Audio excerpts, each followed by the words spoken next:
This is a 2019 Dodge Charger GT. I borrowed this car from Enterprise Rental Car, and it's been with me for almost 4 weeks. I've had it for almost 4 weeks. I want to do a quick little review of this absolutely awesome car, which I have very few minor gripes about. I've driven several Chargers over the years, SXTs and all manner of rental cars and whatnot.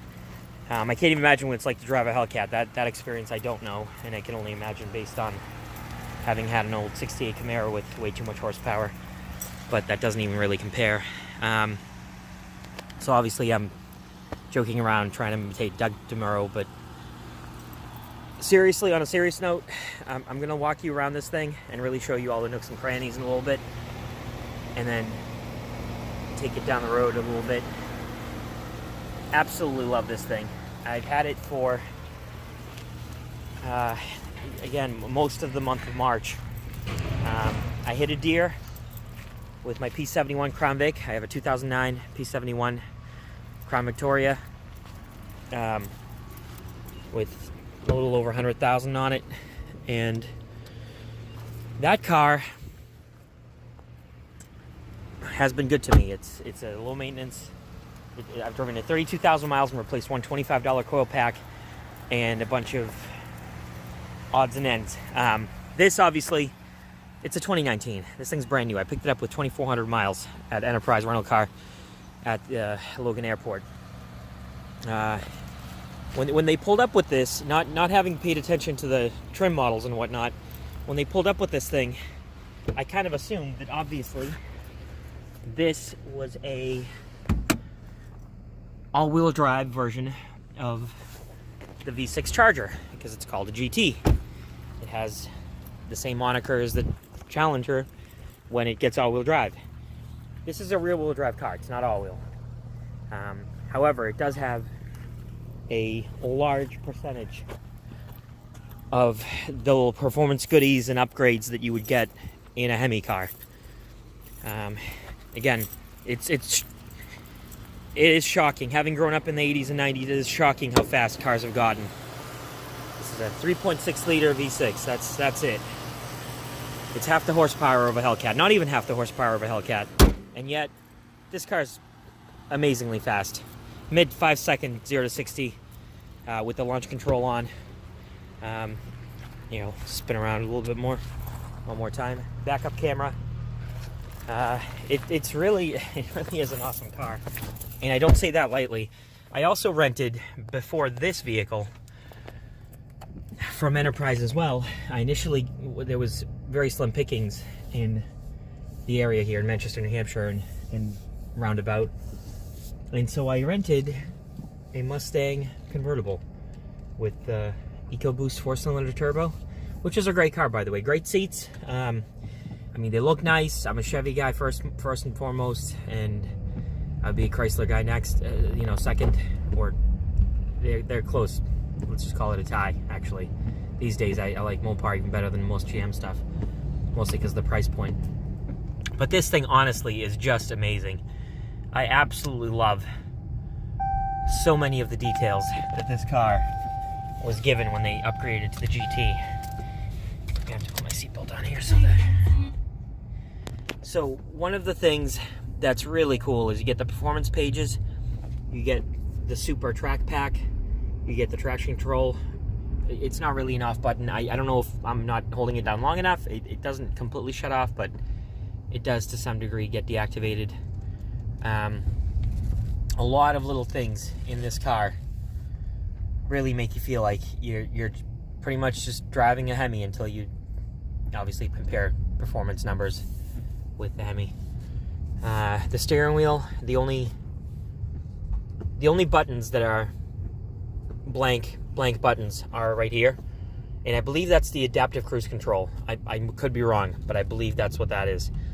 I remember looking it up in the owner's manual. It's one of the less essential features. I don't think adaptive cruise control is anything that you absolutely need, as nice as it is. It's got the paddles. It does maintain and hold shift pretty good. It scoots 0 to 60 amazingly well. It revs absolutely awesome. Again, I'm coming from, a different place than some new car buyer that, would be possibly trading in like a 2016 in on this 2019 Charger. Having grown up and driven many of the cars from the 80s and 90s, and having had 50s and 60s cars, several cars from way back in that era, this is just amazing. You really can have your cake and eat it too. The hood bulge makes you feel like you genuinely are in a muscle car. It's a 4-door sedan. It's a nice, respectable dad car, which is why I love it. And I do plan on down the road probably picking up one of these. I think my short-term goal is a Pontiac G8 for a few years. Pick one up relatively cheap, but in decent condition, pay it off. Hopefully a V8, an LS motor, like the 6.0, and then eventually pick up one of these down the road as well. Again, it's been an awesome car. Very, very, very few little quirks. If you open the trunk on this car, on any of these Chargers, they have the full width rear decklet spoiler. When you open up the trunk, what happens is the spoiler is full width, and so if you go around and you walk over to the quarter panel and then you try to just reach into the trunk real quick, you'll clonk yourself on the head with that fiberglass spoiler. But I mean, it's not like it's going to give you a horrible cut on the head, and it's mostly just kind of goofy and awkward when you do it. That's one goofy little thing. I would have split the spoiler up into 3 pieces. That's just me. It's 2 schools of thought on that, obviously. A single piece spoiler does make sense in terms of cost savings. It's less material, less to paint. It's 1 big piece and that's it, instead of 3 pieces. Those additional 2 pieces having to be bolted to each side of the trunk lid, or trunk, the quarter panels on either side of the trunk. Again, this thing's been awesome. It has pretty much everything that you would expect. And by the way, it's filthy. I apologize. It's been raining and it's just disgusting in New England today. I did wash this car earlier. About 45 minutes ago, I ran it through the car wash, believe it or not. This is everything a full-size car used to be, in what's really not, at the end of the day, a full-size car. I know people refer to these as a full-size car. It's not really a full-size car to me. I've daily driven 71 Cadillacs, 59 Buicks, 1964 Oldsmobile Super 88 4-door hardtop.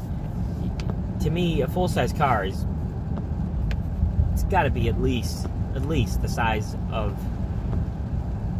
what would have been the last B-body Caprice Classic and Fleetwood Brougham. So not the Caprice PPV, not the Australian Holden Caprices, but the Caprice Classic and the Fleetwood Brougham. That to me is a full-size car. I would never argue with you that isn't, even though it's, again, 18 inches shorter than some cars I've driven. In any case, great car. Performance is awesome. Brakes are great. With the GT package, you get 20-inch wheels. There's the 0 to 60 is amazing. The quarter mile is amazing. All those little features, that you get in here. It does have the bells and whistles that a performance-oriented person would want. It doesn't have all of the bells and whistles that today's typical soccer mom or whatnot would expect, but it does have most of what an enthusiast would want. So, for instance, one of the things that's great is you have the 0 to 60 timer, you have the lap timer, the G-force counter, the peak G-force recorder, braking distance, quarter mile timer. None of these, I'm sure all of these could be better. This is just me driving this thing, pulling on onto the highway or whatever. All of these numbers could be better, and actually some of these numbers were better. This thing is awesome. If you are an old school muscle car guy like I am, if you're the kind of person where rear drive is essential to you and front wheel drive just makes you feel completely unimpressed with the car, regardless of any other features or horsepower or whatever else, If you really genuinely love rear-wheel drive and honest to goodness, just muscular testosterone packing styling that makes you think you're driving something from the 1960s or 70s cloaked in a modern skin, this car is for you. I absolutely love this thing, and I have, again, the complaints I had were ridiculous, and actually a couple of them that I would have mentioned, I figured out eventually that they weren't complaints, like the fact that there's a little handle to pull the trunk down.